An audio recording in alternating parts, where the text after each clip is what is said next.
Yes,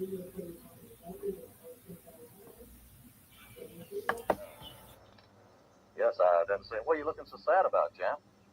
Man, I'm surprised at you. I mean, I'm really insulted. I mean, that's not right what you just said. What do you mean? What I just said? I'm getting a drink of water. I'm late getting home, but you talk. I said something about the greatest heavyweight champ, man. I'm a hometown man, and you talk about Joe Louis, man. Joe Louis wouldn't be nothing for me. Joe, I tell you, Joe, do you think you would have stood a chance with me? Well, Clay, one time I done my career, I put on a bum of my tour. I would have been a bum compared to you. Well, you know,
What's happening, my people?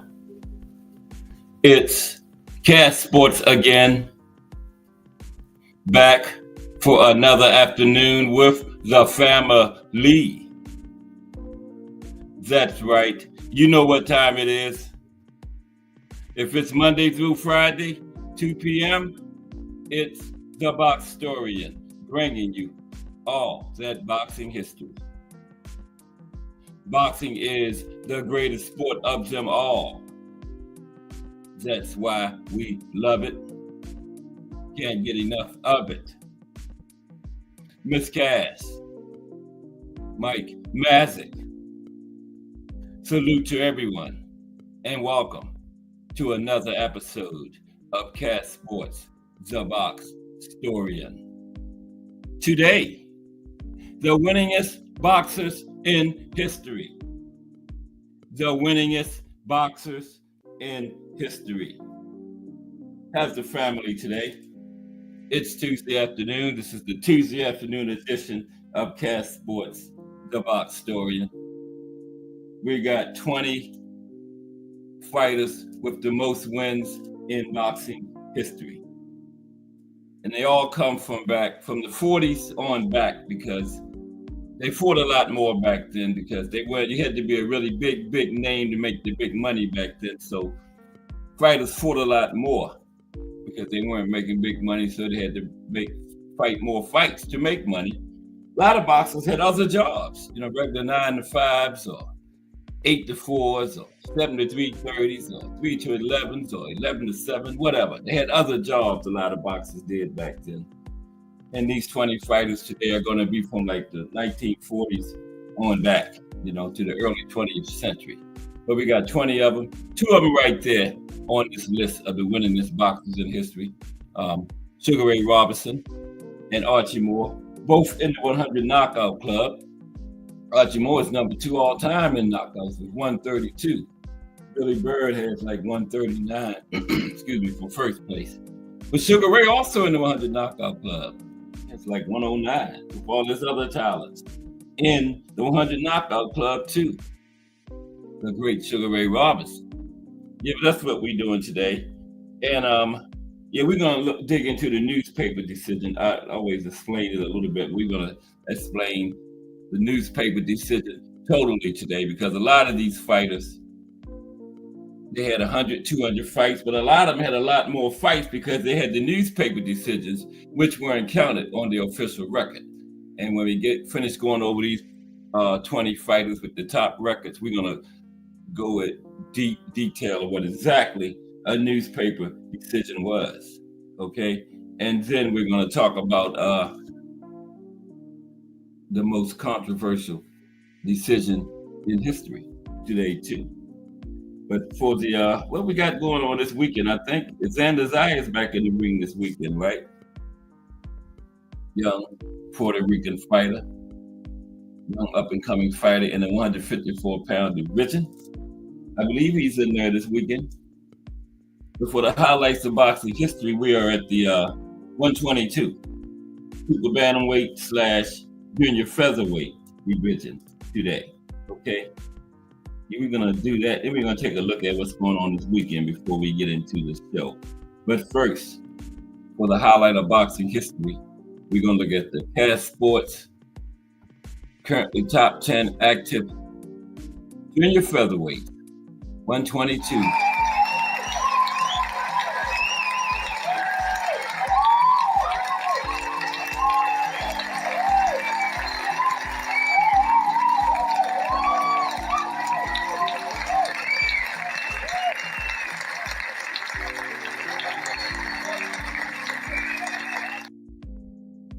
There's the Monster, okay? Not the Monster, the Monster, D.A. Monster, okay? D.A. Monster, the Monster. You know he's 120, he's first at 122. Who else? Man, the police come in here and lock me up if I put somebody else in front of the Monster at 122. He got all the belts. But let's look at a quick history of 122 junior featherweight. Super bantamweight / junior featherweight. Depends on the sanctioning body, which one you call them. But we're going with junior featherweight. A little history of it today, right now. Okay.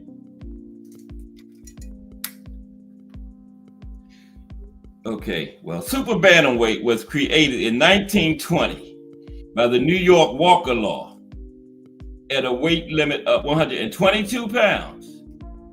In 1922, Jack Wolf beat Joe Lynch in what was billed as the first junior featherweight championship. So the New York State Athletic Commission, one of the top sanctioning bodies of the time, would not recognize this fight. An influential boxing organization would not fully establish the division until 1976. The WBC recognized Rigoberto Riasco as the world super bantamweight champion after defeating Rarinj Nakayama in 8 rounds. The WBA followed suit in recognition of this division in 1977, the IBF in 1983, and the WBO in 1989. Puerto Rican boxer Wilfredo Gomez holds the longest title reign with 18 title defenses. Now, some notable super bantamweight champions throughout history include Wilfredo Gomez, Jeff Fennick, Eric Morales, Marco Antonio Barrera, Fabrice Benachal, Daniel Zaragoza, Kennedy McKinney, Rafael Marquez, Toshiaki Nishiyaka, Israel Vasquez, Guillermo Rigondeaux, and Manny Pacquiao, among others. Those men held the title over the years, among others. B3, what's up, B3? B3 in the building. Today, B3, we're going to look at the 20 fighters with the most wins in boxing history. Like I was saying, they all from like the 1940s on back to the beginning of the 20th century because, you know, they fought a lot more back then because those guys wasn't making the big money. They had to fight more to make ends meet. And a lot of them had other jobs and stuff too. You know, a lot of them worked 9 to 5s besides boxing. So now, but first, the highlight of boxing history, we're looking at the Cash Sports Top 10 at 122. Super bantamweight / junior featherweight, 122, top 10. Let's get into that right quick before we get to the 20 winningest fighters. Is that a word, winningest? I think it is. 20 winningest fighters, boxers in history. Okay, but the top 10 super bantamweights first, 122. Okay. Your number one, of course, is Naoya Inoue. You know, he's got all the belts there. Who else? Naoya Inoue is number one at 122. The Monster is one of the most dominant fighters of this generation and current undisputed junior featherweight champion. 30 wins, no losses, 27 knockouts. That's a 90% knockout to win ratio for the Monster.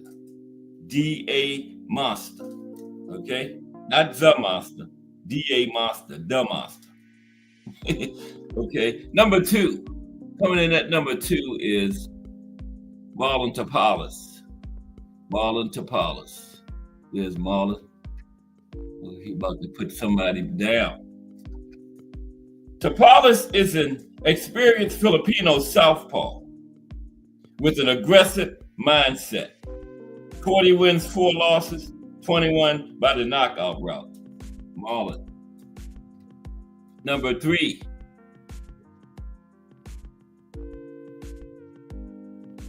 Muradhan Akhmadaliev.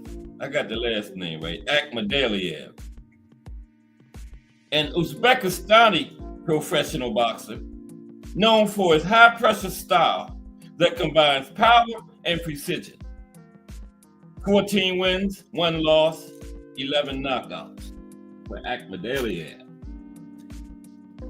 Like that knockout rate might be stuck, but it's not a lot of fights, so 78, not bad, 78.5. You keep up that rate, you know, knocking out, it'll go up as he get more fights because he only 3 people went the distance with him so far. He got 1 loss, went the distance with him so far. Number 4. Sam Goodman. Number 4 at 122, Sam Goodman. Goodman is currently undefeated through 20 fights. He's stepping up to the featherweight division for his next outing to challenge Nick Ball for his WBA featherweight title. Yeah, Sam going up to the featherweight division, but he hasn't fought there yet, so I still got him at junior featherweight. 20-0, 8 knockouts. Coming in at number 5 at 122. We just going through all the divisions each day for the first half hour and looking at the top 10. Number 5 is Luis Nery. It's Luis on the left. Nery is a Mexican fighter known for his aggressive, swarming style from his southpaw stance. Nery is 36 wins, 2 losses, 28 knockouts. Veteran fighter, Luis Nery. Yeah, he's got 38 fights in his career so far. 77.7 knockout ratio. That ain't bad for 36 wins, hovering around 80%. Okay, that was the top 5. At number 6 is Shabazz Massoudi. That's him on the right. Shabazz Massoudi. A British boxer who has held the IBO minor title, super bantamweight title, since November 2024.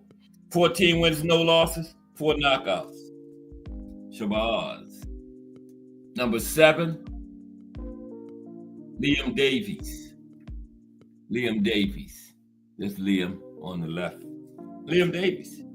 Liam Davies is known for his aggressive, come-forward style.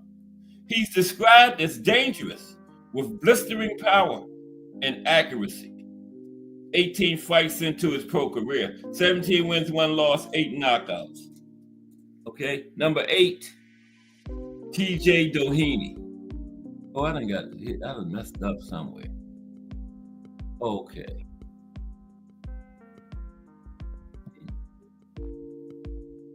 Yeah, I went past where I was supposed to be at.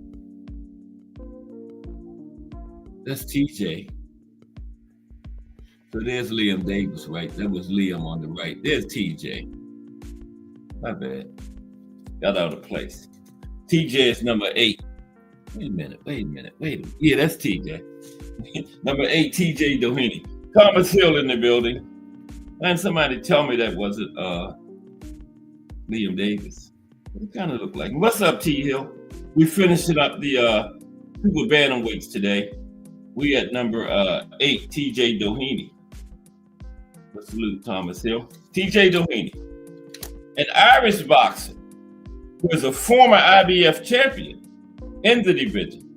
Doheny has a relentless attack based on high punch output. 26 wins, 6 losses, 20 by the knockout route. What is his ratio? That's not too bad. 76.9, 77, hovering around 80. 26 fights, not bad. Okay, number 9 is Alan Picasso Romero. Any kid in the rolling? There's Alan on the left. Yeah. Okay, Romero has held the WBO silver super bantamweight title since July 2023. He's known for his outstanding hand speed. 32 wins, no losses, 1 draw, 17 knockouts. And rounding out the top 10 at super bantamweight is Elijah Pierce. That's definitely Elijah on the right, Elijah Pierce. He got all that hair all over the place. So that's definitely Elijah Pierce. If I had nobody right, that's Elijah Pierce on the right there. Elijah Pierce. Now, Pierce is an American boxer who fights out of Lawrenceville, Georgia. He's a solid top 10 contender in the junior featherweight division. 20 wins, 2 losses, 16 knockouts. That's 80% knockout ratio, so not bad for Elijah. Okay, so now let's get to these. We got 20 winningest fighters in boxing history today. I gotta get my tablet. The gas guzzler. All right, keep it down out there. I'm on the air.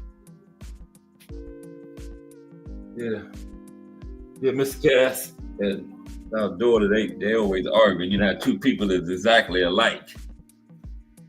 Every time they see each other, they're arguing about something. My name's Bennett. I ain't in it. Right? I stays out of that. And they both turn on me if I get it. But anyway, let's go.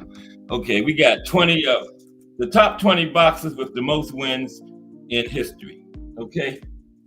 How's everybody? It's still early in this big week of boxing history, too. Yeah.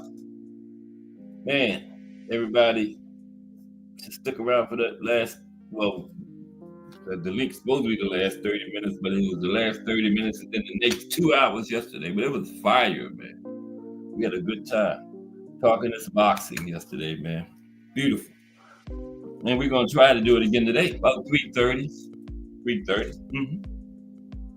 Time this out early. It should be right about 3:30. We're going to get some link time again.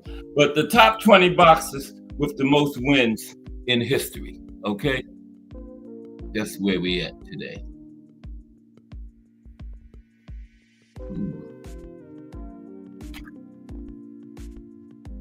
Yeah, that's Sugar Ray and Archie Moore. They're both on the list. Both in the 100 knockout club. Archie is number 2 all time in knockouts. Archie Moore. Yes, he is. 132. Billy Bird got like 136, the only man in front of Archie. Yep. Al Booger. What's up, Al Booger? How are you today, my brother? Yeah, I'm gonna holler at you soon too, Al Booger. But how are you today? Good to see you. Okay, yeah, we talking about the top 20 winningest fighters of all time, right? Now,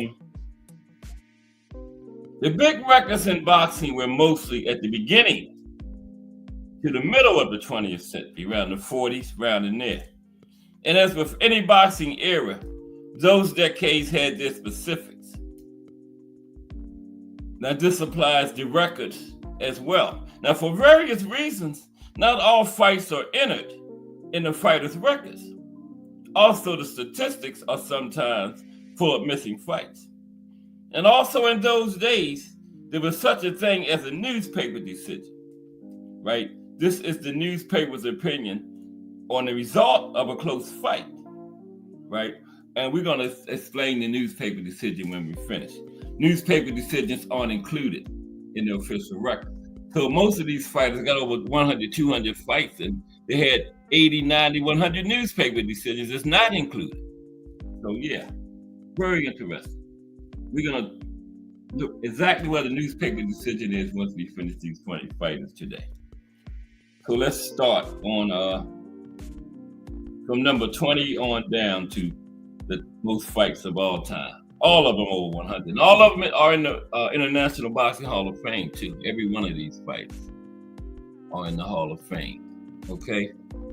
Okay, the first one, not Elijah Pierce. He's number 10. He's still fighting. He got 20 wins or something. He ain't on here. But I say Elijah Pierce, and he definitely ain't one of the top all time. Elijah Pierce got 20 wins. They got the most is like 400. But first is Marcel Cerdan. Marcel Cerdan. There's Marcel. Now, he had a total of 114 fights in his career. He won 110, only lost 4, right? 65 knockouts. Had a 15-year career from 1934 to 1949. And in his career, he fought a total of 755 rounds. Born in Algeria, North Africa, this French boxer is an iconic figure in the history of French sports. Of his 4 losses, 2 were disqualifications, had a highly questionable split decision, and his 4th defeat was due to a shoulder injury, right? He is considered the best boxer in French history. Now, he came out of the gate 45, won his first 45 fights, 45-0 before his first loss. And that was due to a disqualification.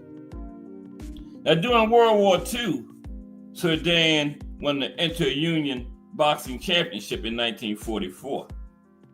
Now, his fighting record and legacy might have been even greater if not for a tragic death at age 33. It happened when an Air France flight on the way to New York City crashed in the Azores. Marcel was one of the 48 people aboard who died. And when he was that plane crashed, he was on his way back to the United States to fight Jake LaMotta in a rematch. Jake had won the first fight, remember? He was on the way back for the rematch. And the plane crashed. Didn't make it. Yep. But Marcel Cerdan. Next is Jimmy Wild. This man is just incredible. Jimmy Wild. Okay, he had a total of 135 fights. He won 131, lost 3, 1 draw, 99 knockouts. Missed the 100 knockout club by 1 knockout. He had a 12-year career, 1911 to 1923. His ring name was the Mighty Atom, right? And during his pro career, he fought a total of 1,041 rounds. The nickname Mighty Atom defines what Jimmy Wild was exactly. At 97 pounds, he scared his opponents more than Sonny Liston and Mike Tyson did in their time. 97 pounds, that's what he fought at. And The lowest weight class around that time was flyweight, 112. Didn't have minimum weight or junior flyweight. And he fought at 97 pounds. And before Jimmy Wall had his first loss, he had a perfect record of 97 wins and 1 draw. 97 wins and 1 draw before he suffered his first loss. He's a rare phenomenon for those years.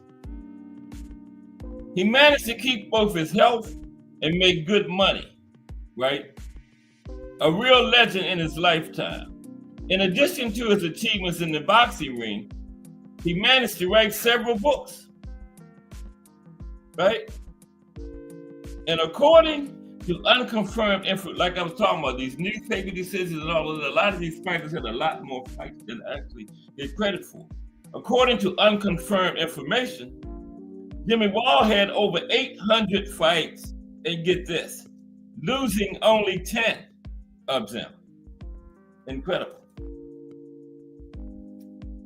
How trustworthy is this information? We can only guess. In 1990, he was inducted into the International Boxing Hall of Fame. All these guys on this list in the Hall of Fame. And guess what? This man fought at 97 pounds, and he is ranked as the 3rd greatest puncher in the history of boxing by the Ring magazine. Pound for pound, the 3rd greatest puncher. And he fought right around 100 pounds. Incredible. The mighty Adam, Jimmy Wall. Mike Grimm, what's up, Mike? Talking about the 20 winningest fighters of all time. That is a word, right? Winningest fighters. Yeah. Well, the 20 fighters with the most wins. It's a word. I looked it up. Okay, but salute Mike Grimm. Okay, next we have Mr. Dave Shade. There's Dave. Dave Shade. Come on, Dave. There's Dave. Yeah, there's Dave. Dave Shade. Okay. Dave Shade had a total of 221 fights in his career. He won 132, lost 28. He had 59 draws. Wow. And 132 wins and 17 knockouts for a knockout percentage of 12%. So it's safe to say he wasn't a knockout puncher, okay?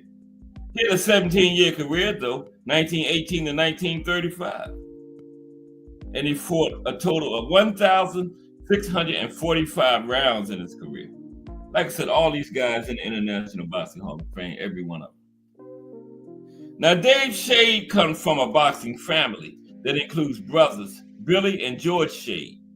They started boxing at the age of 16 and later fought twice for the World Welterweight Championship. Now, during his career, Shade fought 3 future Hall of Fame members, Jack Britton, the toy bulldog Mickey Walker, and Maxie Rosenblum.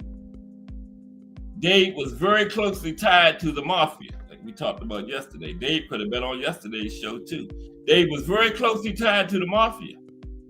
So systematic fights with him ended up with dubious judging decisions. So it was in 1925 when he faced the toy bulldog Mickey Walker.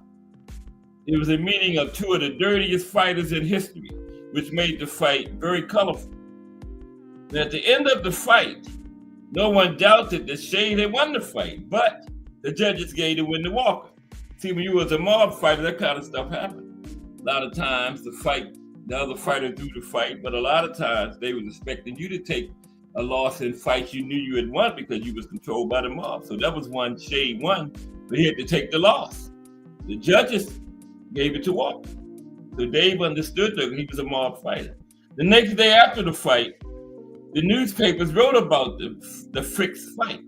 It was said that businessman and noted mob figure Arnold Rothstein had cashed in on a $60,000 bet on the judge's decision. To this, Rothstein said, "No, y'all got that wrong. I didn't cash in on a $60,000 bet. I cashed in on an $80,000 bet." Yeah, Rothstein was a mafia figure, and he went big on that fight. But they said he bet 60,000. Rothstein said, "No, I bet 80,000." Get it right. Okay. Okay. Tony Canzonieri. We're talking about 20 of the top winning, the 20 fighters with the most wins in history. Tony Canzonieri. Okay. And Tony had a total of 171 fights. He won 137, lost 24, had 10 draws with 44 knockouts. Had a 14-year career from 1925 to 1939. Had a total of 1,351 rounds he fought. Now, young Tony Canzonieri's life was turned upside down when his family left Slidell, Louisiana for Staten Island, New York. But as it turned out, he found himself in a place where boxing was very popular. There, he realized his talent and great passion for boxing, right? So that was a blessing in disguise. First, he didn't want to move to New York from Louisiana, but when he got there, he saw how big boxing was up there, and he was a very good boxer. He didn't realize that. So if he had to move to New York, he might have never realized how good of a boxer he was. And for height of 5'4", the young, ambitious boxer made his way to the top and won 5 world titles. In 1931, he defeated Jackie Kid Berg, the world junior welterweight champion. And Canzonieri was, at that time, only the second boxer ever to win world titles in 3 different weight classes. In 1934, the Ring magazine named Canzonieri the Fighter of the Year. He is considered by many boxing historians as one of the best boxers in history. And, of course, he was inducted into the International Boxing Hall of Fame. Like I said, everybody on this list is in the hall. International, the big one, in the National Boxing Hall of Fame, okay? Next, talking about the fighters with the most wins in boxing history. Next is the old master, the legendary Joe Gans, okay? Joe Gans. Okay, got it. Okay, Joe Gans had a total of, come on, man, get off of here. Okay, there we go. Joe Gans had a total of 171 fights in his career, right? He won 145, only lost 10, had 16 draws. And a lot of them was fights where, there was a lot of racism back then. They didn't want the black fighter to beat the white fighter sometimes. And so Joe Gans really won, but they called it a draw. But he still had 145 fights, wins, in the 100 knockout club too, with 100 on the nose, 100 knockouts on the dot. 16-year career, 1893 to 1909, and he fought a total of 1,475 rounds in his career. Of course, they called him the old master, right? Now, Joseph Gant, known in the ring as Joe Gans, was born November 25th, 1874 in Baltimore, Maryland. Even though Gans boxed more than 100 years ago, he is still ranked as the best lightweight fighter in history alongside Roberto Duran. Joe Gans' dominance in the lightweight division was from 1902 to 1908. During this time, he did not lose a single championship fight, making a total of 14 defenses. In some ways, he was part of the boxing evolution when he became the first black world champion. And a historical milestone, this is a very significant moment, especially considering the racial discrimination of that time. As an old school fighter, he was a great puncher with a hardened personality, combining that with excellent physicality and skills. Certainly, he was far ahead of his time, demonstrating flawlessness in the boxing ring, for which he earned the nickname, the Old Master. He made practically no mistakes in the ring. He was extremely cold-blooded, very focused, and had hard punching, never wasting too much energy. He was a real talent for his time. Joe Gans, the old master. He was a scientific boxer before science came into boxing. Okay, the old master, Joe Gans. We got the 20 winningest fighters in boxing history. 20 fighters with the most wins in boxing history. Okay, Sandy Sadler. All these fighters in the Hall of Fame, all of them have over 100 wins. All these fighters fought from the 40s, like the mid-20th century on back to the beginning, because, fighters stopped fighting so much after that because TV came around after the 40s and that brought more money into everybody's pockets. TV with the advertising and all of that. So you didn't have to fight as much. These guys had to fight a lot because they wasn't making that much money. A lot of them had regular jobs, right? But when TV came into it and everything, the amount of fights fighters were having went down dramatically.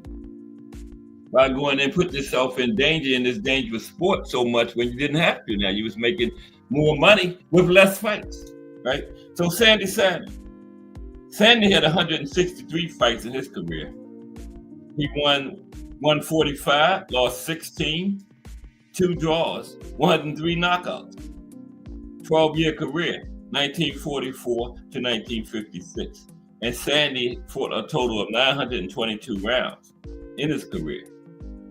One of the greatest masters of artistic knockouts in boxing history, Joseph Sandy Sadler. Without exaggeration, he had a monster punching power. Of his 145 wins, 103 were by knockout. 71% knockout ratio. That's very good for 145 wins. Over 70%. Yeah. That's equivalent to somebody with like 40 wins fighting like 95%. 71%, 145 wins. That is not bad at all. Okay. Yeah, incredible record. Sadler mainly boxed in the featherweight division and was a 2-time champion there. But along with that, he was also a super featherweight champion. Sandy was well known as a dirty fighter, right? He was a hooligan in the ring. But beyond that, he had great boxing skills also. And Sadler's fame was due to the fact that he defeated the great Willie Pep. He boxed Willie Pep 4 times and won 3 of them. The powerful Sadler would have been on this list with many more wins, if not for the car accident that ended his career. He was forced to give up his title in boxing in 1957. But this early retirement did not prevent him from being inducted into the International Boxing Hall of Fame in the inaugural class 1990. He was also later ranked as the second best welterweight of the 20th century. He is number 5 on Ring Magazine's list of the 100 greatest punches in boxing history. Never fought over welterweight. Number 5, Sandy Sadler. Okay, next is Homicide Hank. Henry Armstrong. Homicide Hank. Yep. Homicide Hank had a total of 181 fights, winning 149, lost 21, 10 draws, 99 knockouts. Missed the 100 knockout club by 1 knockout. He had a 14-year career though, 1931 to 1945, known as Homicide Hank, fought a total of 1,156 rounds in his career. And you can often hear the name Henry Jackson Jr. in disputes about the best boxer in the sport's history. And it makes sense, despite his 21 losses. This Black American, Irish, Indian fighter was born in Mississippi. Early in his pro career, he fought for $35 in St. Louis under the name Melody Jackson. In his first 3 fights, he lost, but that only motivated the future legend, and he went on a bright winning streak after that. He holds one of the most impressive records in the sport, starting his knockout streak of 26 wins in 1937. By 1938, that number had risen to 46. Okay, 46 straight knockout wins, with 7 of them being title fights. The same year, 6 years after his first fight, he knocked out Peter Saran and became the world featherweight champion. He's the only boxer who has ever held 3 different titles in 3 different weight classes at the same time: featherweight, lightweight, and welterweight, at a time when there was only 8 weight classes. He was almost champion in half of them, right? Over the years of his illustrious career, Homicide Hank had several nicknames, and Homicide Hank was the most popular one. After his retirement, he became a minister and devoted his life to needy children. Homicide Hank. Okay. All right. Next is Fritzy Zivic. Fritzy Zivic. Is Fritzy. Fritzy Zivic. Okay. These are the top 20 fighters with the most wins in boxing history. Now, Fritzy Zivic had a total of 233 fights. He won 158, lost 65, had 10 draws, 82 knockouts. Okay, they called him the Croat Comet. 18-year career from 1931 to 1949. He fought a total of 1,807 rounds in his career. Now, Zivic was born to an immigrant family. His father was Croatian and his mother, Maria, was Slovenian. He is one of 5 brothers, 4 of whom boxed. They were nicknamed the Fighting Zivics. Although considered one of the dirtiest fighters in boxing history, Fritzy is also considered one of the best. In the ring, he was tactical, assertive, and incredibly courageous. Living in Pittsburgh, Pennsylvania, he turned pro in 1931, making his featherweight debut at age 18. And in 1936, he was in the top 10 at welterweight. Fritzy was introduced to the larger public as a talented fighter by fighting Homicide Hank. In the first of their 3 fights, he defeated Armstrong by decision. The second fight was also won by Fritzy, this time by TKO in the 10th round. The Homicide Hank took the third fight by unanimous decision. And Fritzy beat Homicide Hank 2 out of 3. Now, for most of his career, Zivic faced the best boxers on the planet from 1941 to 1946, and he fought all the way from lightweight to heavyweight. And some of his opponents were Sugar Ray Robinson, Lou Jenkins, Jake LaMotta, Bo Jack, Bob Montgomery, Tommy Bell, Billy Arnold, and Freddie Archer. A couple of those names on this list. You think Oscar had a quite resume? Wow. Fritzy Zivic. Okay. Chalky Wright is next. Chalky Wright. There's Chalky. Chalky Wright. Okay. What's going on in the chat there? Okay. Not too much. All right. Chalky Wright. What's up, Mike, man? Chalky Wright is next. Now, Chalky had a total of 236 fights in his career, because we're going from the least to the most. All of them had over 100 wins, though. He won 171, lost 46, 19 draws, and 87 knockouts. They had a lot of draws back then. Oh.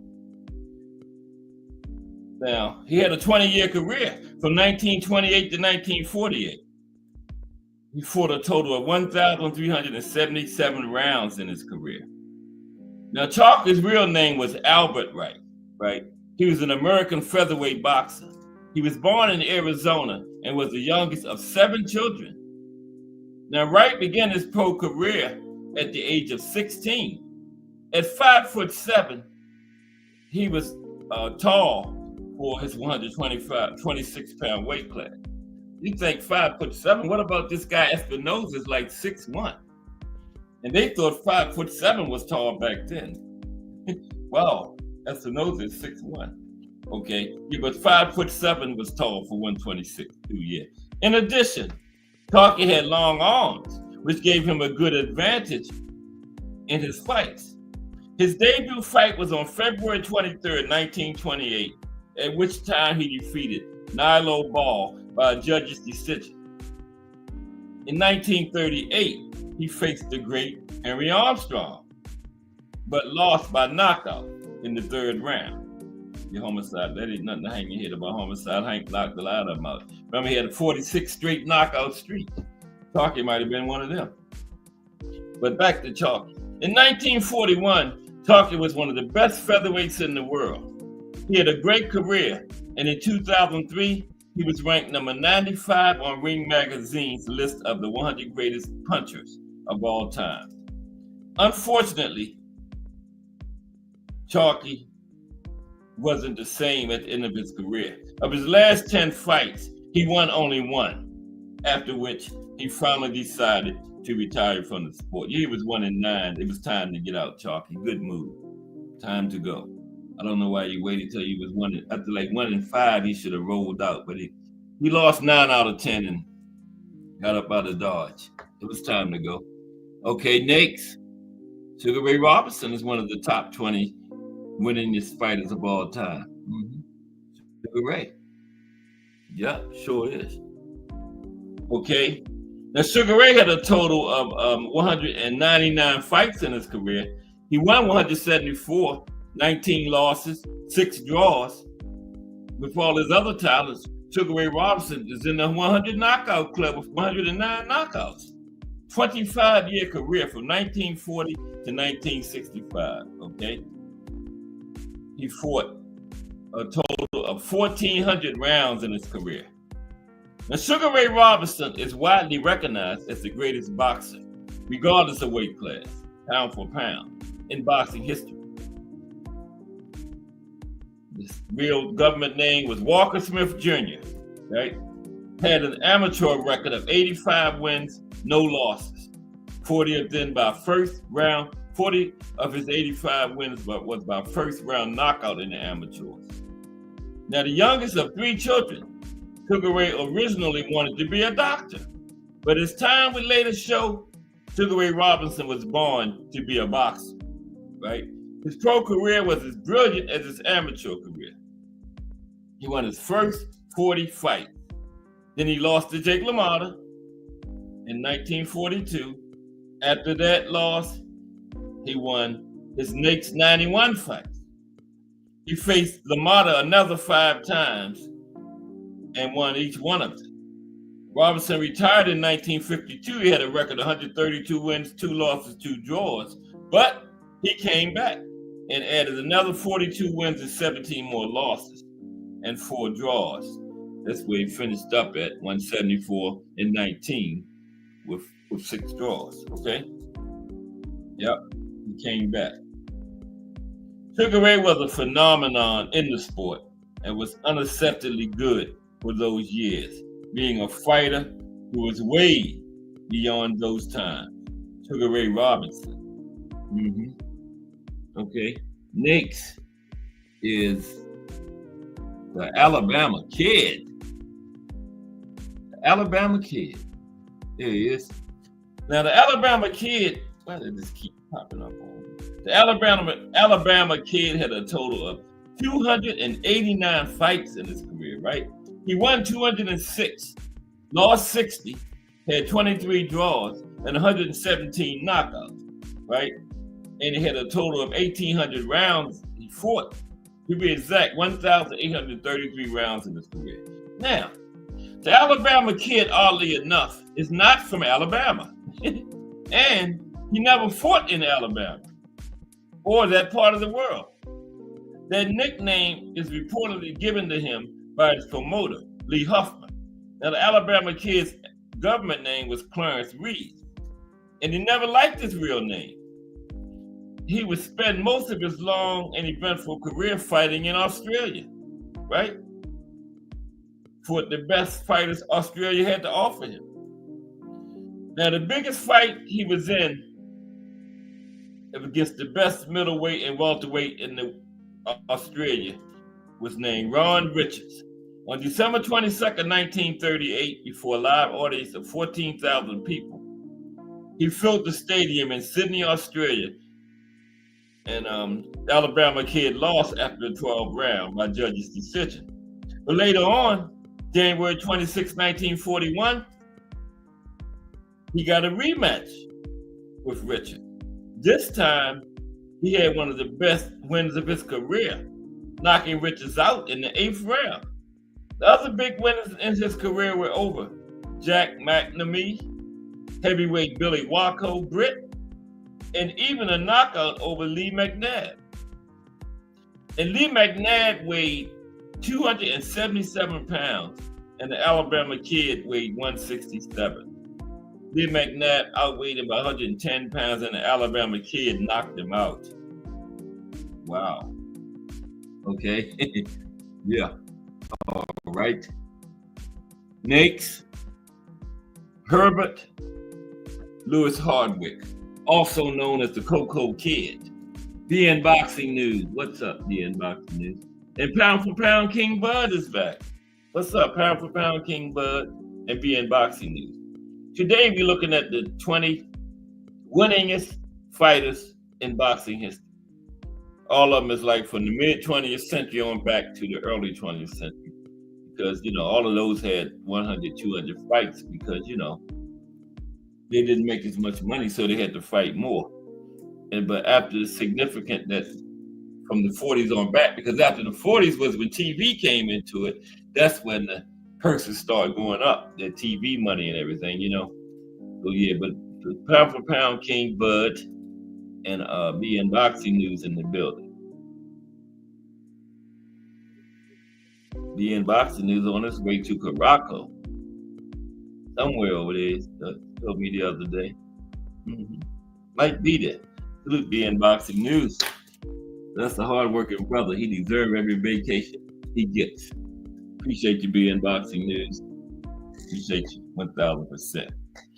Yeah, I met BN Boxing News at the meet and greet. I could hang out with BN. Cool dude, man, BN Boxing News. Yes, sir. Okay. Herbert Lewis Hardwick, also known as the Coco Kid, one of the Murderers Row fighters, by the way. They had a total of 245 fights. He won 178, lost 58, had 11 draws, and 48 knockouts, right? And he fought a total of 2,095 rounds in his career. Now, the Coco Kid was born on May 2nd, 1914 in Mayagüez, Puerto Rico. Later, while he was still a child, his family moved to New Haven, Connecticut.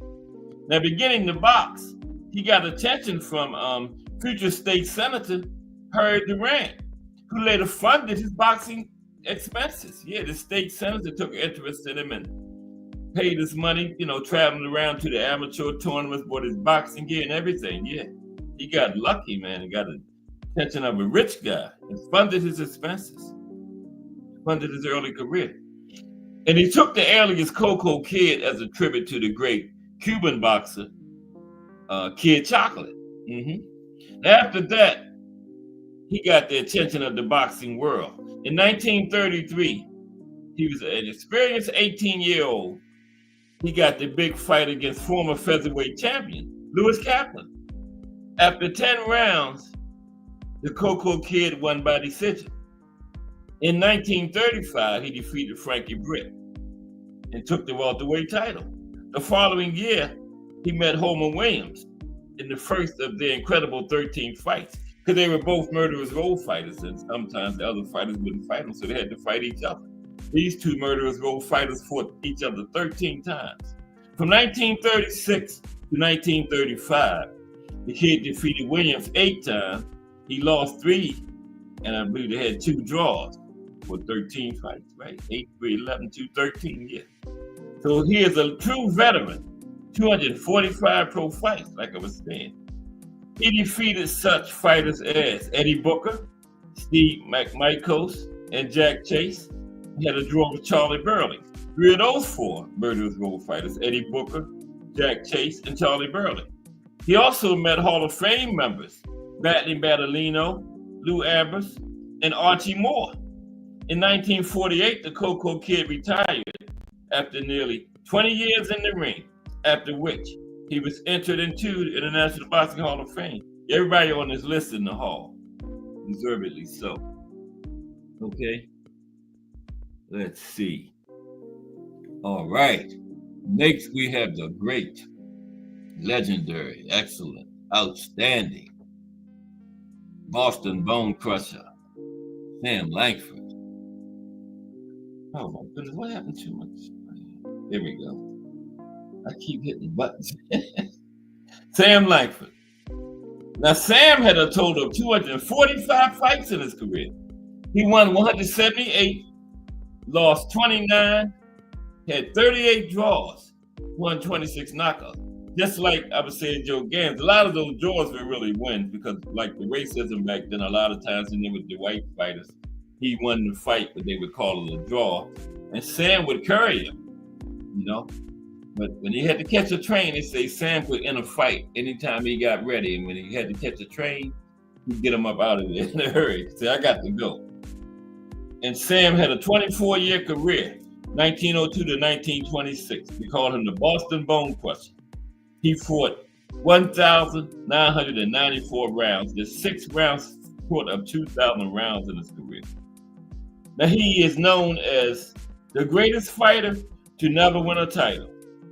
Only got 1 title shot for a major title in his career, and they robbed him. He had a title shot against at welterweight, and they robbed him. Fought from lightweight all the way to heavyweight.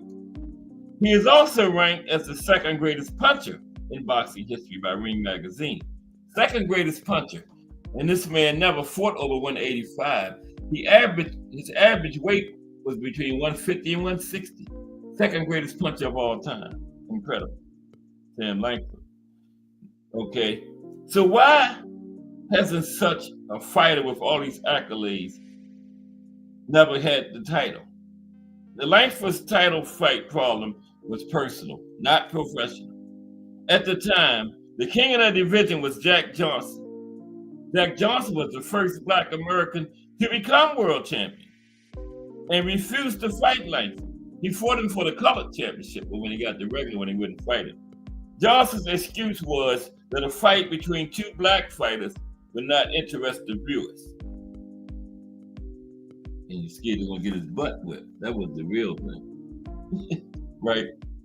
Now, racism in those days in the United States was huge. Thus, Langford continued to fight, destroying his opponents, but never getting his title opportunities. And the incredible thing about all this was that for his entire fighting career, he was completely blind in one eye and partially blind in the other. Now, Langford had to beat his disabilities with close-range fighting to see and feel his opponent better. The story of Sam Langford's fighting is a great example of fortitude and the ability to move forward when everything goes against you. And by the end of his career, this man was fighting completely blind. And what happened, one fight, he couldn't find his corner, and the commissioner said, that's it, we can't keep giving you licenses, man. But what he would do, he would get in close and beat his opponent up by feel, right? They couldn't keep him off of it. This man was in there completely blind, beating people up, Sam Langford. That's crazy, ain't it? True story. Okay, so Freddie Miller. Okay, we're winding down. We're going to talk about the newspaper decision. And I got to fight the biggest, most controversial decision in history. We just got a couple more. We get into the most wins in boxing history in a minute. This is Freddie Miller here. Yeah, Freddie Miller is after Sam. Appreciate you being boxing news. Okay, yeah, Freddie Miller had a total of 218 fights. He won 184, lost 29, had 5 draws. See the difference? Freddie only had 5 draws. Dan Langford had like 50. And Freddie had 45 knockouts. He had a 13-year career, 1927-1940. He fought 1,890 rounds in his career. Now, Freddie Miller is an American boxer from Cincinnati, Ohio. He is one of the best featherweight fighters in history. Freddie was listed by Ring Magazine as one of the top 80 fighters of the last 80 years, ranking 62nd. He debuted in April 1927, and for the rest of the year, his first year fight, he had 29 fights, losing only 5. That was his first year, okay? During the first 3 years of his career, he became one of the contenders for the title. After 2 wins over future world champion Tommy Paul, he got a title fight against Battling Battleino. Unfortunately, he could not win his first title shot. In the second attempt, he also lost because the fight was a no contest. Finally, in 1933, Miller defeated Tommy Paul and won the National Boxing Association title. And he defended his title 12 times. Now we come to the Mongoose / Old Mongoose, Archie Moore. Started out as the Mongoose. He fought so long, he became the Old Mongoose. I think he was one of the first ones to, well, Jack Johnson fought in 5 decades. Archie fought in 4. Okay. He had a total of 185 fights. He had a total of 218. He won 185, lost 23, 10 draws, 132 knockouts. That's the second most knockouts ever, 132. 28-year career, 1935, 1960. Fought in 4 decades, 30s, 40s, 50s, and 60s. Mongoose / Old Mongoose. 1,473 rounds in his career. The Old Mongoose. Now, Archie Moore, also known as the Old Mongoose, was the model of professionalism and boxing mastery. Even at the age of 47, he was still defending his light heavyweight title. He kept it for 10 years. At the age of 40 plus, Archie had 41 fights and lost only 3 after 40 years old, was 38-3, okay? Regarding his career, he's got the second best most knockouts in history with 132. Billy Bird got like 139, something like that. Now, Archie did not fight for titles until he was 39 years old. Took him 16 years to get his first title shot, right? And when he got it, he kept it for 10 years. Because Archie felt if he lost it, he probably would never get another one. And he defeated Joey Maxim for the title. At age 45, Archie fought 20-year-old Muhammad Ali in 1962, and Ali stopped him in the 4th round. And that was the penultimate fight of his career. And Archie is the only fighter in history that fought both Rocky Marciano and Muhammad Ali. He was inducted into the International Boxing Hall of Fame in 1990, the old timers category, right? And on the list of the greatest punchers in boxing history, the Old Mongoose is number 4. Great fighter with a great legacy. The Mongoose / Old Mongoose, Archie Moore. Okay, getting to the end now. Ted Kid Lewis. There's Ted Kid. Ted Kid Lewis. Ted Kid Lewis. Okay, Ted Kid Lewis had a total of 237 fights. He won 191, 32 losses, 14 draws, 77 knockouts, right? And he fought 2,000 rounds, to be exact, 2,020 rounds during his career. Physically gifted, a young boy named Gershon Mendeloff grew up in a rented apartment in the East End of London. This kid, at the age of 14, joined the members of the London Judean Athletic Club. He boxed under the nickname Kid Lewis, earning 6 pence and a cup of tea per fight, right? That was part of his pay, a cup of tea. With his unique style and perfected left hook, Lewis became a pro boxer a year after he began boxing. 4 years later, in 1913, he won the British featherweight title. And a year after that, He won the European Championship in the featherweight division. After that, he began to travel the world in search of bigger fights. In the end, he won the World Welterweight Championship against Jack Britton at the famous Madison Square Garden Arena in New York.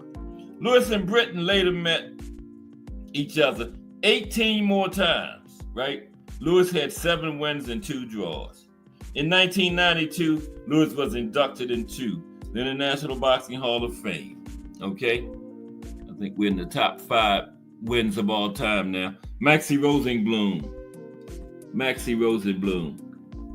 is on the list. Maxie Rosenbloom. Okay. Now Maxie had a total of 272 fights. He won 207, lost 39, 26 draws, 19 knockouts. It's safe to say he wasn't a knockout puncher. 207 wins, 19 knockouts for a knockout ratio of 9%, and that seems kind of high. Might be lower than that. Let me see.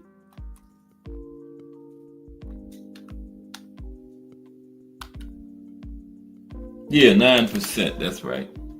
So it's safe to say he wasn't a knockout guy. Okay. And he fought a total of 2,500 rounds in his career, 2,523 rounds. Now, Max did not have good knockout power and focused mostly on defense. His nickname was Slapsy Maxie, right? That's where he earned his nickname because his punches were more like slaps. That's why they started calling him Slapsy Maxie, right? He was born into a family of Jewish immigrants from Russia. He had a violent temper and aggressive behavior, perfect for a boxer. Mm-hmm. Like many boxers of that time, he had to combine fights with work, right? Like I was saying, a lot of fighters didn't have their regular jobs. Along with being a fighter, he worked as a bodyguard, an elevator operator, and a railroad worker. Living under such a work schedule, Max had almost no time to train, but he still had success in the ring. In 1932, he successfully defended his title against Lou Scarza and became the undisputed champion. Then in 1933, he fought against German boxer Adolf Heiser in a famous fight, beating Heiser after 15 rounds for a decision. Now, during his career, he fought great fighters like Dave Shade, Henry Lewis, and heavyweight Young Stripling, and defeated Hall of Fame members Jack McWeeny, Ted Kid Lewis, and many others. After his boxing career ended, Maxie played in movies and managed to act in more than 100 films. After that, he opened his restaurant in Hollywood under the name, what else? Slapsy Maxie's, right? Young Stribling. Young Stribling. That's the best picture I could find for Young Stribling. That ain't Young Stribling. That's Maxie. That's Young Stribling. Yeah, that's Young Stribling. Put y'all glasses on. Young Stribling. Oh, Lord. I knew this was going to happen. Okay, bear with me for a moment. Yeah, there we go. Young Stribling had a total of 251 fights. Now get this. He won 224 fights, only lost 13, right? 14 draws, 129 knockouts. 12-year career, 1921 to 1933. Just Do Boxing in the building. What's up, Just Do? We are looking at the 20 winningest fighters of all time. Just Do Boxing at 4 p.m. Balanced, unbiased boxing talk. Everybody gets to Just Do it. Just Do Boxing. Salute Just Do. 20 winningest boxers of all time. We winding down now. This is Young Stribling. He had 224 wins, only 13 losses, right? And he fought 1,669 rounds in his career. And all these guys in the Hall of Fame. Now, even though Young Stribling was a great boxer, his destiny was that he never became a world champion, right? Just like Henry Armstrong. But that didn't stop him from being included in the International Boxing Hall of Fame. He is considered one of the best fighters ever who never won a world championship. And one of the reasons that he was not a champion was the motorcycle accident that took his life at just age 28. Now imagine how crazy his record would have been if not for the accident. The man died at 28 and still had 224 fights. No, 251 fights, right? So imagine if he had went like 38. We might have had like 500 fights, 10 more years. But yeah, he died at 28 in a motorcycle accident. Now, his trainer was his mother, right? His mother was his trainer, and his father handled the managerial, the financial part of his career and promotion, but his mother was his trainer. After he turned 16, he successfully debuted in boxing at the pro level. He immediately attracted the attention of local promoters who offered him a contract for 4 fights. For each of them, he got $10, right? In many of his fights, Stribling had a fairly strong advantage in speed, power, and reflexes, thanks to his training with his mother. It was his trainer, right? An amazing fact of Stribling's life is that after starting his boxing career as a featherweight, he went all the way to heavyweight. Featherweight to heavyweight, incredible. Okay, this is the top 2. Number 2 most wins of all time is Willie Pep. Willie Pep, I think he's number 2. The Will-O-the-Wisp.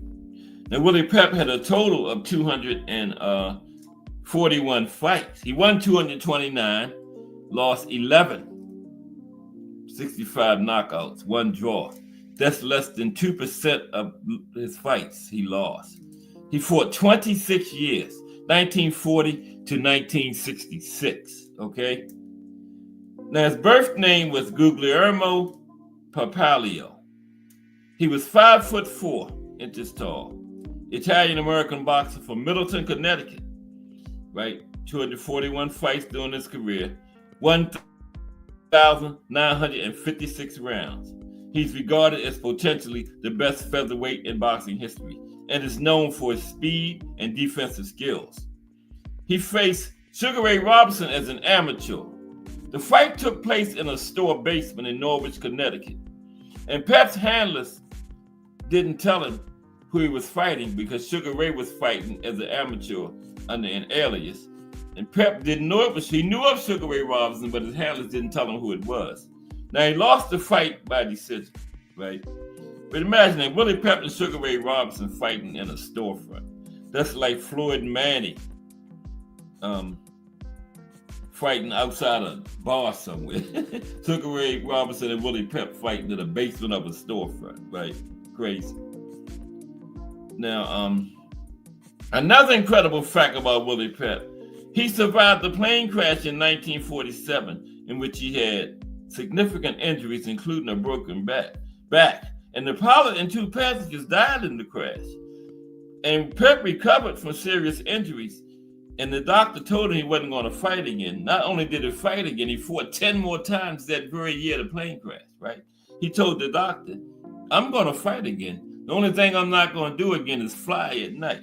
Okay, and he fought 10 more times that year. He retired at the age of 43, leaving behind an incredible winning career and a name that has been forever attached to boxing greatness, the Will-O-the-Wisp. And Len Wickball has the most wins in boxing history. This guy right here.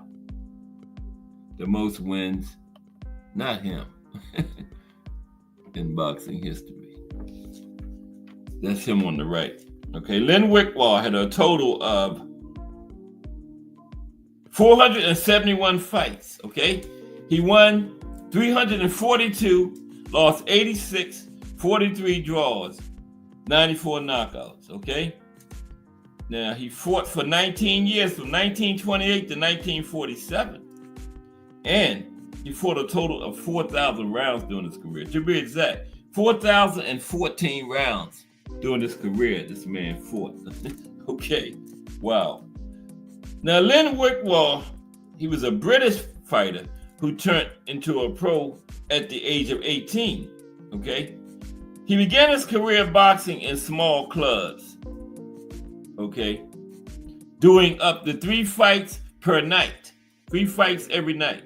That's how he got so many, 400-something fights. He's fighting 3 times in a night without any regret for his health and energy. He quickly made his way to the top of the sport. As a consequence, one of the biggest fights was at Walford Road Stadium in the late 1930s, where he lost the British lightweight Eric Boone. But his boxing career was stopped for 6 years, 1940-1946, during World War II. Now, he did return to the sport after the war, but only fought 4 fights before he retired in 1947.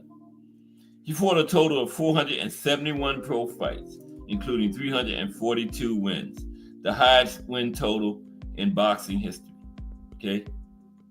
The 342 wins represent 73% of the total number of fights he had, while the number of defeats was only 19%.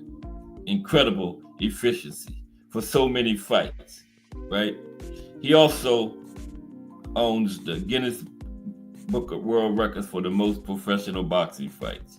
Lin Wickwar, okay? Now let's talk about the newspaper decision. What is a newspaper decision? Because I'm always saying because a lot of these fighters, all these fights, they had 50, 60, 70, 100 newspaper decisions that wasn't even added to the official decision, the official record, right? Now the newspaper decision, okay? Okay, now a newspaper decision was a type of decision in pro boxing. Now it was rendered by a consensus of sports writers attending a fight after it had ended inconclusively with a no decision, as many regions had not adopted the National Sporting Club of London's rules regarding judges and referees, right? Now, no decision occurred when either under the sanctioning of state boxing law or by an arrangement between the fighters. Both boxers were still standing at the end of a fight, and there had been no knockout. Because, they didn't have no round limits. A lot of them went 80, 90 rounds. So there had been no knockout. No official decision had been made, and neither boxer was declared the winner. The sports writers covering the fight, after reaching a consensus, would declare a winner or render the fight a draw and print the newspaper decision in their respective publications the next day, right? Officially, however, a no decision fight resulted in neither boxer winning or losing, and would therefore not count as part of their official fight record, right? Now, this should not be confused with the unrelated and contemporary term no contest. Now, the development of boxing scoring, initially by round scoring by the referee and 2 judges, to the modern 3 judges with the 10-point must system, eliminated the newspaper decisions. Okay, that's when they got rid of the newspaper decisions, when they went to started limiting the rounds and the judges and all that kind of stuff. Okay, I gotta turn this light on, man. Okay, there we go. Ow. Damn, I'm speaking. Running in the miscast junk over there. Okay, here we go. Now, the 15-round limit gradually became the norm in the 1910s and 1920s, following a period where fights often had unlimited rounds. This standard remained in place for championship fights for decades. However, in the 1980s, the limit was reduced to 12 rounds for safety reasons, particularly after the death of Duke Koo Kim in a 1982 fight with Boom Boom Mancini.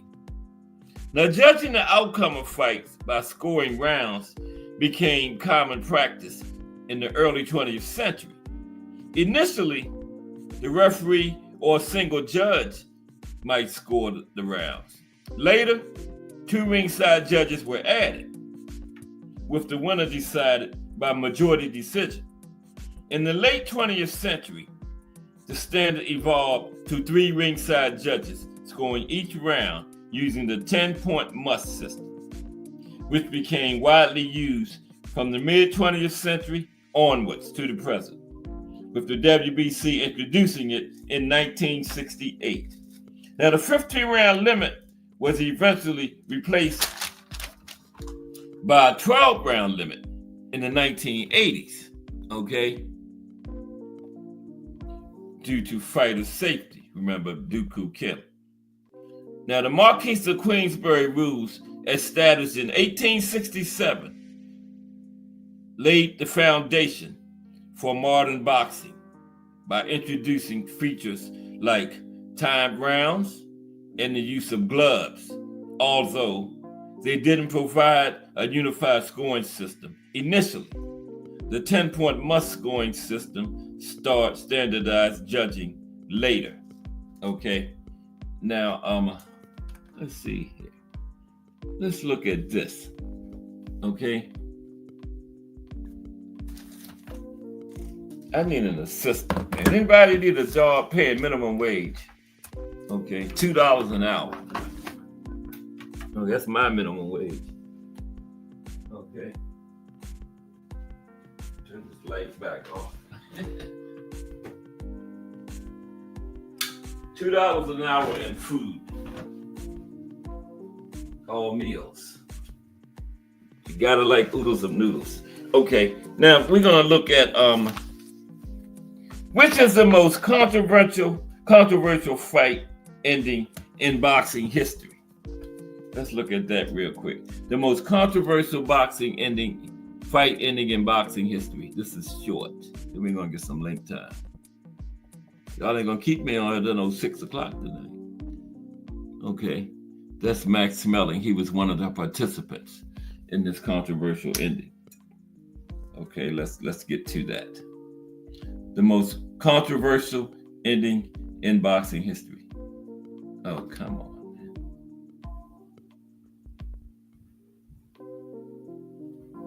Where is it? I just put it in there. Here it is. Okay. What is the most controversial ending in boxing history? Let's talk about it. Now, that's Max Smelling. He was one of the participants in this fight. This is pretty interesting. Okay. Here we go. Now, the most controversial ending to a fight in history was the heavyweight championship of the world changing hands on a foul. Okay. Max Smelling won the heavyweight title on a foul on June 6, 1930 in a heavyweight title fight in Yankee Stadium in New York. That was the most controversial finish to a fight in history. The Ring Magazine, he was going up against Jack Sharkey. Ring Magazine rated Jack Sharkey as the #1 heavyweight contender, and Smelling was rated #2. So they fought for the undisputed title.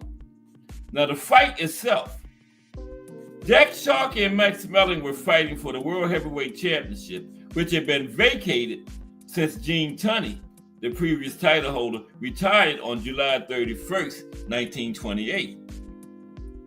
Now, Sharkey had won the first 3 rounds and was handily winning the fight, but he was disqualified after he landed a low blow late in the 4th round, which appeared to be a genuine groin shot, which put Smelling down and out. When Smelling's manager jumped into the ring screaming about the foul, chaos erupted, and the angry referee disqualified Sharkey.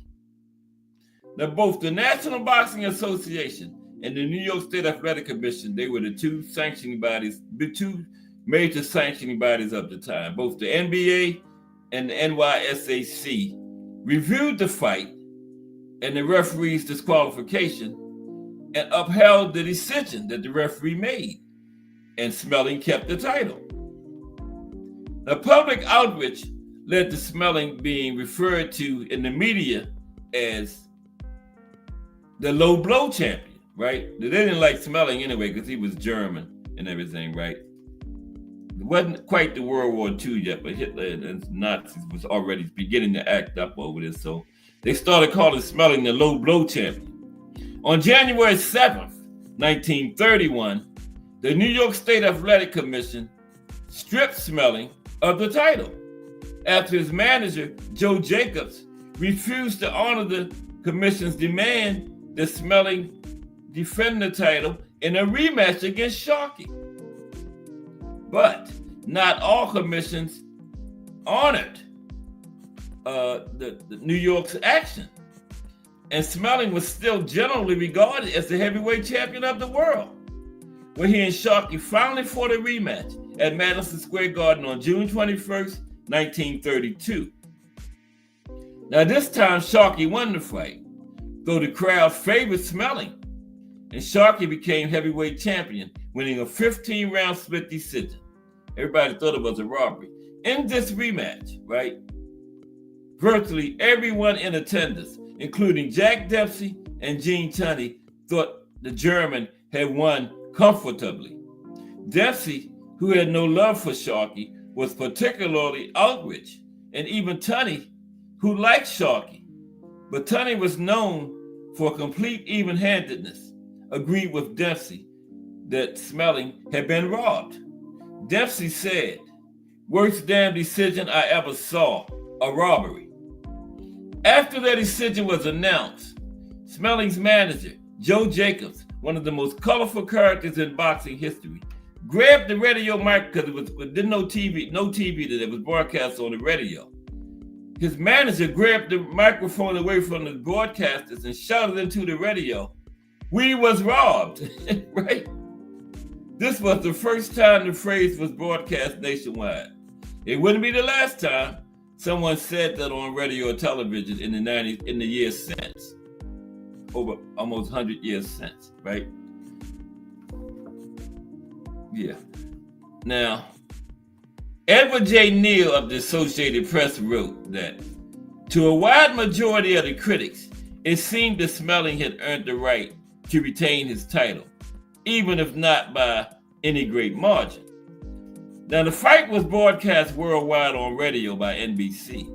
The announcer was Graham McNamee, and he was joined by Charlie Francis Coe, a well-known boxing writer and analyst. Now, both men believed and broadcast that Smelling had won by a wide margin and made clear on the air that they thought the German had been robbed. Now, the New York State Athletic Commission was outraged with the broadcast since it fanned the claims the fight had been somehow fixed. The commission decided in the future that only boxing experts could broadcast descriptions of future matches. The commission defined as experts sports writers, referees, or judges. Okay? Because the man got on there and said on national radio, worldwide radio, we was robbed.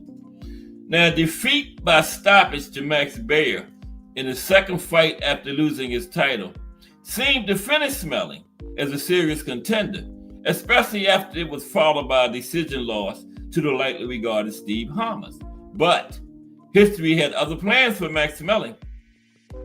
Victories over tough pros Walter Nussel, a draw and a win over warhorse Paulino Oscar-Dunn, and a knockout of Steve Hamas in their return fight, coupled with Max Baer's ascension to the title, brought Smelling back to the number 2 contender slot and a date with destiny with the number 1 contender, the rising young Joe Louis. In Smelling's most famous moment, he gave the great Joe Louis his only defeat in his first career.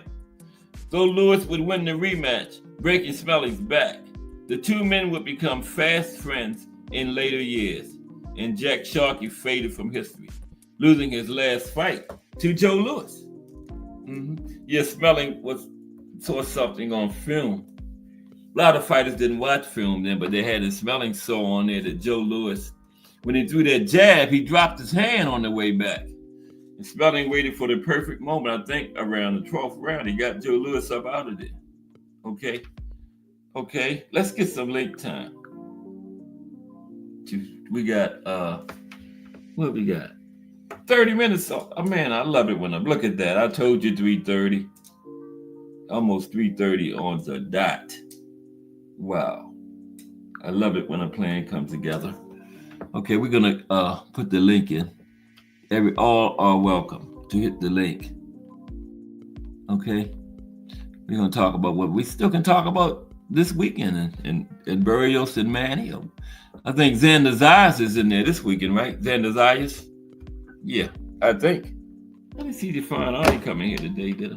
Yeah, Xander Zayas fighting somebody this weekend. So yeah, we know we got some good live boxing coming up, as usual. Oh, Clarissa Shields is in action.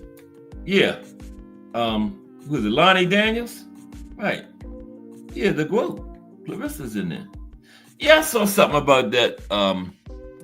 Clarissa Shields later on, talking about she need 8 months to get ready and all. She need more than that. She's damn near 50. That fight is way past the sell-by date, man. How long you say she been retired, T.O.? Like 16 years or something? Nah, let that go. Clarissa will outbox her. It might not even be hard. You know? So let that go, Layla. You had your shot, your time. You had a great career. You and Clarissa fight. I know I don't want to see it. No. I don't want to see that. For what? Clarissa Shields and Layla Ali. Is she 50? I know she's close to it. Come on, man. I guess she saw Manny this week. Clarissa Shields not Mario Barrios. And Clarissa ain't going to get there and play with her and take it easy on her. Clarissa coming to win because they got beef. They've been talking trash to each other for years, Layla and Clarissa. Right? So no. But hey, some people will pay to see it. So if there's a market for y'all to make money, go ahead and make it. Don't knock the hustle, right? Right? Don't knock nobody's hustle.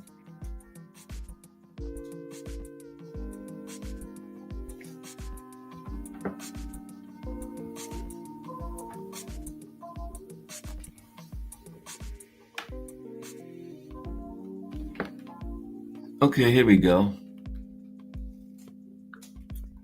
Yeah, and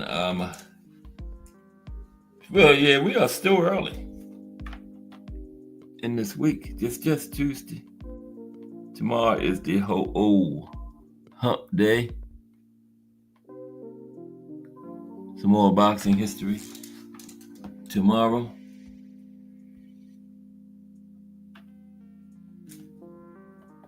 Wednesday. Let's see what's happening this weekend. Well, we got some time here. Okay. Boxing schedule right there. I know Xander Zayas, the GOAT. Boxing is heating up as the weather heats. Well, the weather already heated up. It's damn near like 90 degrees today up here in Baltimore. So this is the 26th, right? Yeah, Xander Zayas and Jorge Garcia. This is for the vacant WBO that Fundora had, right? Wow. Yeah, vacant WBO. Shoo is on the card. Matias Hayden. This is for the WBC interim. Who got the WBC at 126? Is it Espinoza? Steven Espinoza? So Shushu going for the interim. WBC, okay. Emiliano on there, one of Fernando's sons. You know, top ranked joint. You're gonna see some good youngsters. Bob Father joint. Good card. Yeah. And then that's the Xander Zayas card there. And then Clarissa and Lonnie Daniels. Undisputed heavyweight title. Yeah, Clarissa is the only fighter, man or woman, to be undisputed in the 4-belt era. In 3 weight classes. The only one to do that so far. Clarissa. Shields. Man or woman. Yeah. She's undisputed in 3 weight classes.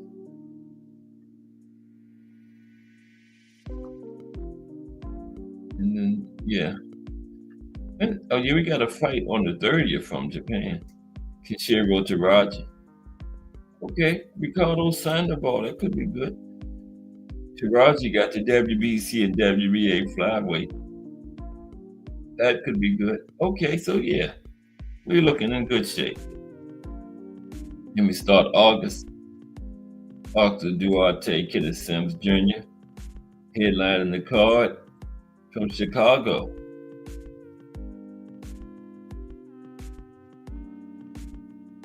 Nick Ball, Sam Goodman. I had Sam Goodman in the top 10 at junior featherweight, but he's stepping up against Ball for his WBA title. For Case and Ford, that could be good there. Yeah. Moses. Moses Atama stepping up. Dillian White. Going to be his biggest name today. Okay. Got some good action coming up, man. Really good fight action coming up in the very near future. Yeah.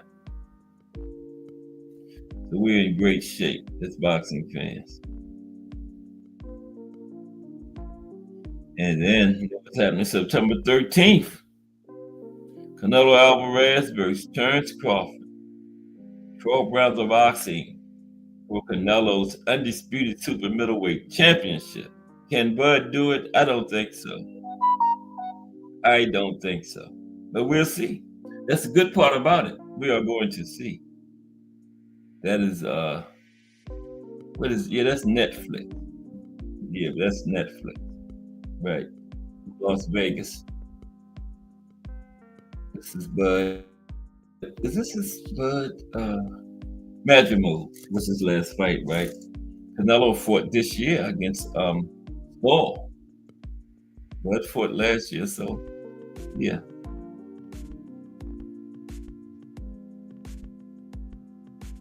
And the Monster, when Daly had, Monster said he was next. A man of his word. After his last fight, that was the first words out of his mouth. Him and Akmadaliyev, and there it is. September 14th, the day after Bud and Canelo. Wow. The next day. All right. That is great. Okay, then we got Just Do coming up next. Benavidez in Yard, November 22nd. When is Turbiev and Revolve? Is that made yet? I don't see that anywhere. I don't see them anywhere. Turbiev and Revolve. Damn, I thought we was getting that. And Bam just fought this weekend, right?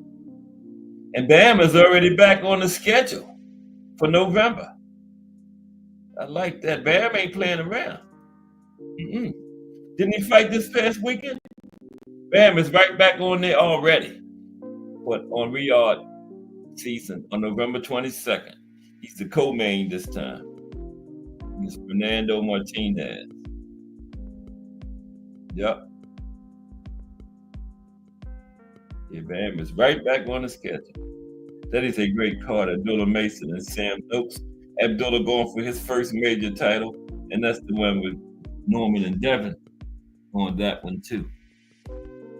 Yeah, Brian Norman and Devin Haney on that one.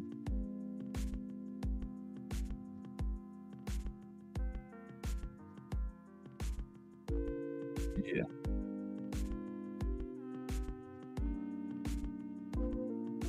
Okay, let's see.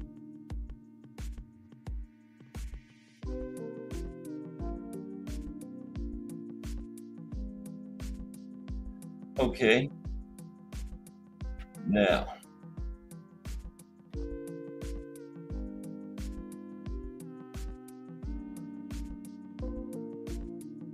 what are some of the most technically one-sided fights you have ever seen? Joe Kawasaki versus Jeff Lacey. This fight gets mentioned a lot, but Lacey was the betting favorite. Every U.S. boxing journalist and quite a few British ones thought this was a changing the guard moment. Many thought Jeff would be not just the first man to beat Joe, but would stop him too. Instead, we got a masterclass from Joe. Joe dominated pretty much every moment. And had it not been for a point deduction in round 11, he'd have won by a shutout. Lacey barely landed a punch and barely even looked like he might land a punch, while Kawasaki appeared to be landing at will. Yeah, and Lacey was favored in that one. Yeah, it's getting late. I'm gonna take this link out of here. Somebody gonna wait till 5 up 4 and hit it. So yeah, that's coming out because I got to go to that. Yeah. Been in here long enough. Yeah, I'm gonna remove that. Sorry, but yeah, because it's now a quarter now. Let's see. Is somebody gonna wait till 5 up 4 and hit the link? No. Let's go over these fights I was just talking about to finish that. Okay. Oh Lord, let me get back there. Trying to be bad and remove my link. There we go.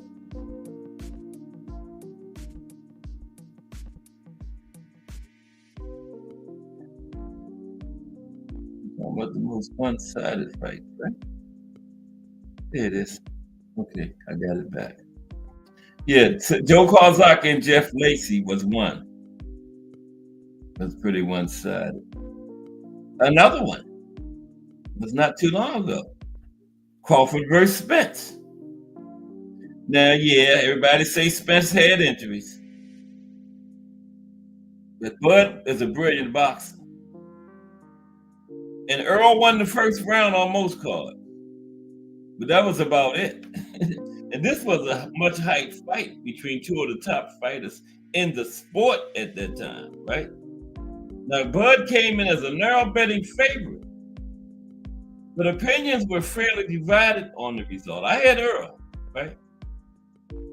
I didn't hear no one predict that Crawford would dominate and destroy Spence in the way he did. Not even the people going for Bud said he was going to do what he did. He won by TKO, but it was his technical mastery that made it happen. He made Earl look like a novice for most of the fight. Yes, he did. So, Earl versus Mikey Garcia. Salute, Aunt McQueen. Yeah, Earl versus Mikey Garcia. Earl versus Mikey Garcia. We're talking about some one-sided fight for the last couple minutes. Earl versus Mikey Garcia. And Mikey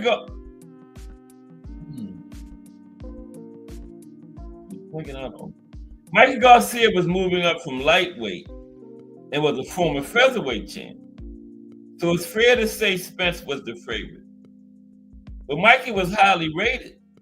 Mikey was coming from junior welterweight, right? My bad, I think he was coming from 140.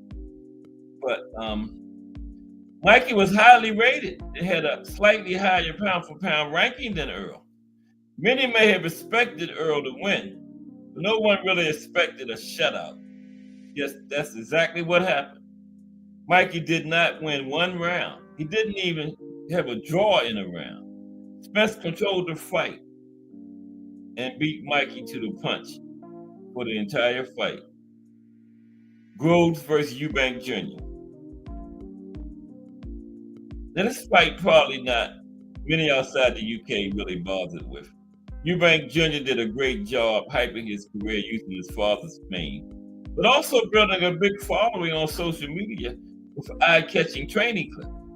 The Groves held the title coming into this one and had a better resume, but he'd been stopped twice by Carl Froch, and Eubank claimed numerous times to have dominated him in sparring.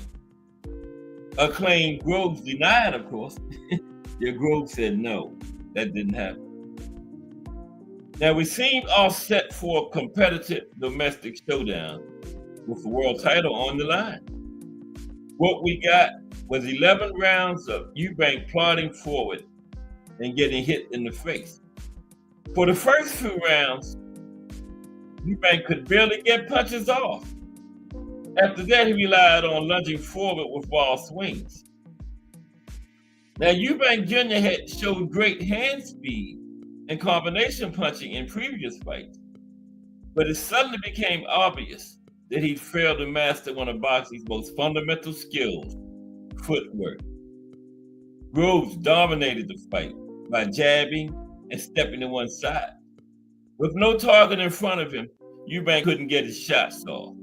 As the fight progressed, Groves added a few right hooks to the jab, but retained the movement. Eubank looked as if he'd never been in a boxing ring before. To his credit, he didn't stop trying though, and his work rate won him a round or two. And he nearly got a gift in the 12th when Groves dislocated his shoulder. But George gritted it out to the final bell. Eubank's toughness stopped it being a massacre, but he was technically outclassed. Yes, he was. Those were three big one-sided fights there.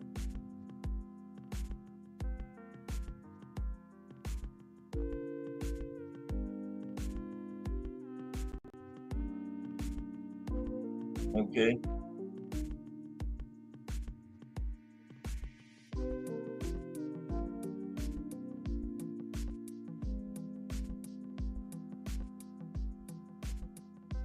Wow.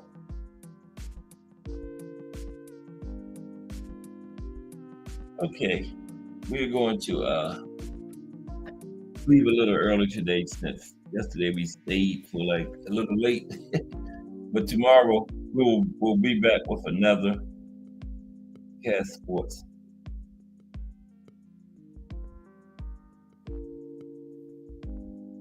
Okay, we appreciate everybody that came through today. Okay. Everybody have a great afternoon. Just Do Boxing is coming up next.